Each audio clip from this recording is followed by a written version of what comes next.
How has incentive compensation changed at your organization?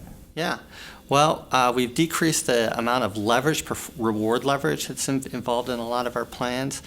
Prior to the crisis, one plan in particular I can think of had up to 400% reward leverage in the plan. Now that's down to 120%.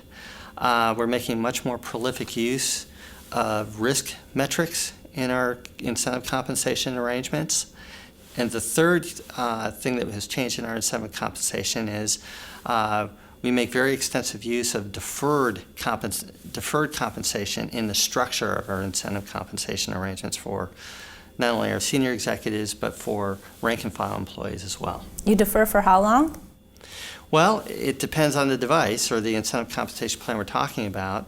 For equity arrangements, that's specifically restricted stock and options, the vesting on those arrangements is no less than 3 years. Options, it's 3 years. For restricted stock, it's at least 4 years, ratable over time. And then for our long-term cash plan, the payout occurs after the 3rd year. So what has the impact been on your staff? So the impact on the compensation function, for my staff at Zions has been meaningful. I've had to double my staff from 5 people to 11 people that now report to me over the past, since 2011. We've had to spend millions of dollars on buying and implementing a new incentive compensation software system. The amount of time that we're taking to respond to regulatory inquiries since 2011 has been very time-consuming. So, for example, since 2011, we've had to respond to 9 separate inquiries from the Federal Reserve, and those 9 separate inquiries have totaled somewhere in the neighborhood of 3,500 pages.